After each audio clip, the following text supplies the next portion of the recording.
Minha pergunta é sobre as cidades espirituais.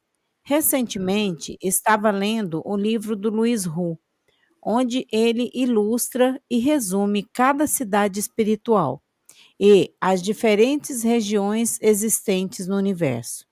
Cada cidade espiritual se encontram pessoas afins.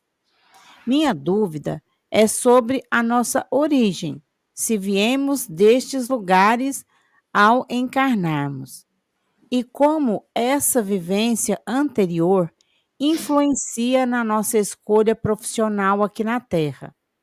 Essas questões estão necessariamente ligadas ou depende, em grande parte, do nosso planejamento espiritual também?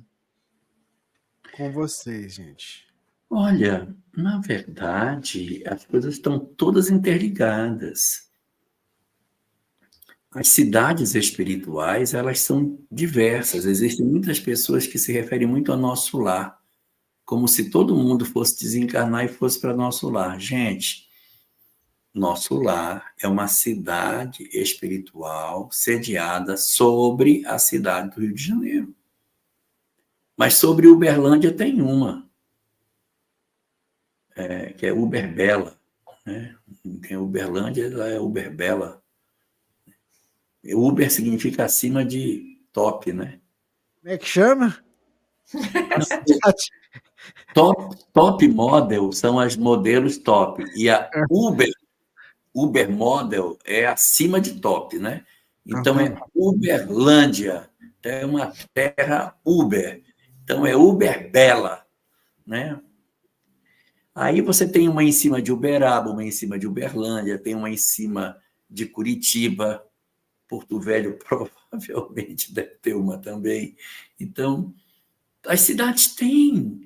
Então, quantas cidades espirituais tem? Meu Deus, eu não faço nem ideia de quantas tem. São Paulo deve ter umas 4 ou 5, provavelmente, que o negócio é muito grande. E as pessoas desencarnam e elas têm a tendência de ir para a cidade espiritual de onde elas estão. Mas se eu sou um libanês, que nunca perdi minhas raízes com o Líbano, moro no Brasil, mas o meu coração está lá. E aí de Jesus, onde estiver o vosso tesouro, aí estará o vosso coração. Então, se o meu tesouro é o Líbano, desencarna, vai para o Líbano.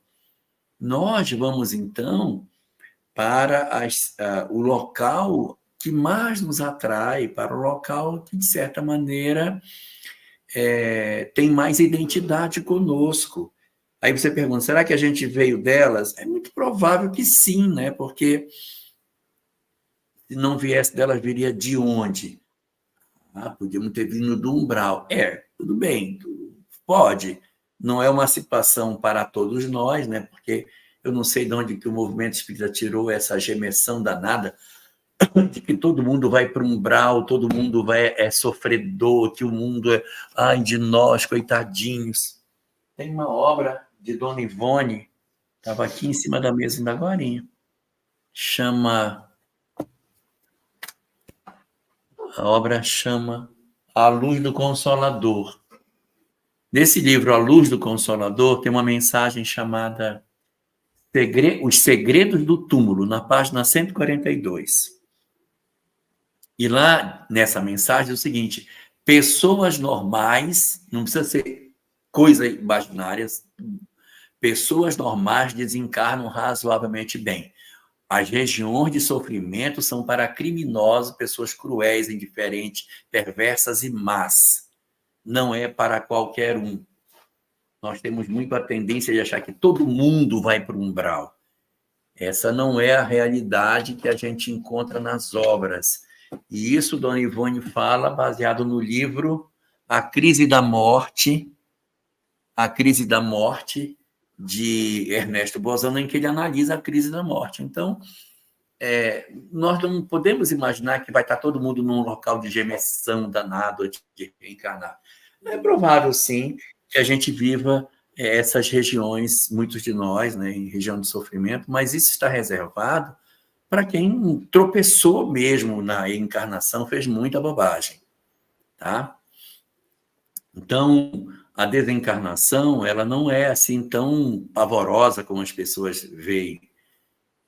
É só observar nas nossas casas espíritas quem foi que desencarnou e que deu comunicação e estava no umbral.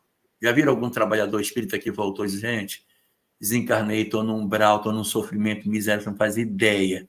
Eles podem não ficar bem, terem remorsos, sentimentos de culpa, de alguma coisa.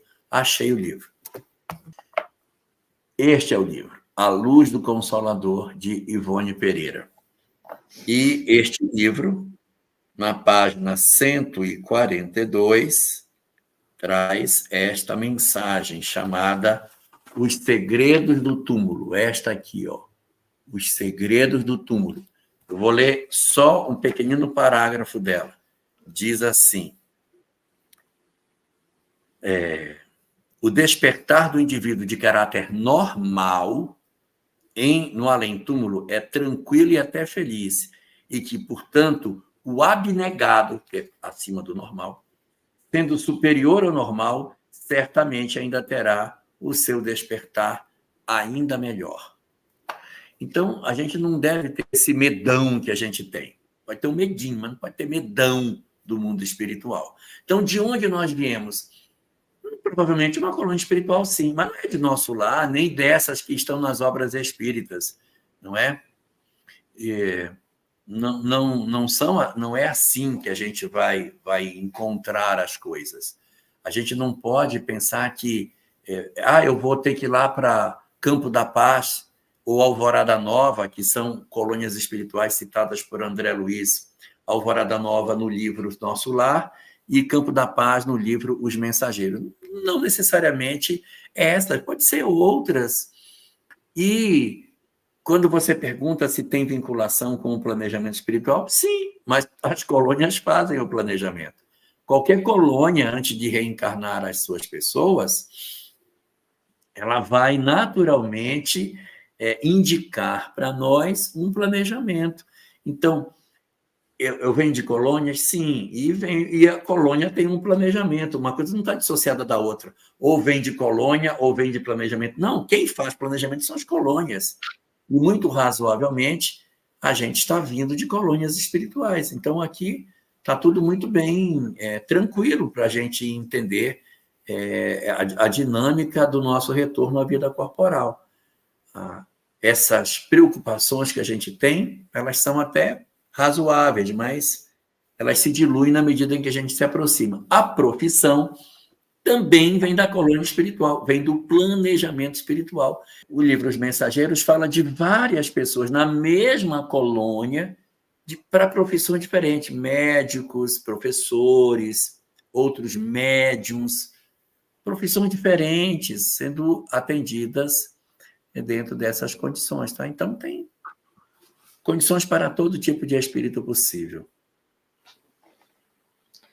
É interessante, eu só quero colocar só em relação a se a origem influencia no trabalho que escolhemos. As obras básicas colocam bastante que nós temos bastante interferência na escolha das provas. Nós praticamente escolhemos as nossas provas se nós tivermos condições para isso, sob a orientação, como ela já falou, da equipe espiritual que tem um conhecimento sobre o nosso passado muitas vezes maior do que nós mesmos, sobre as nossas possibilidades futuras.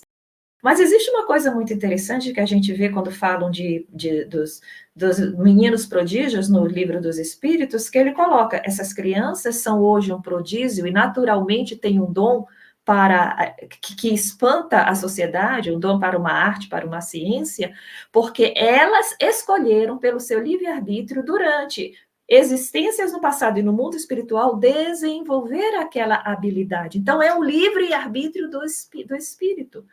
Veja bem, se nós não tivermos comprometimento na área da atividade profissional, se a gente não se enrolou no passado, nós agimos naturalmente na nossa profissão, então nós teremos o mérito de escolher aquilo que a gente gosta de fazer. Não, eu gosto de dar aulas, eu dou aula há 10 mil anos, eu quero continuar sendo professora, então vamos investir em você para que você continue nessa área.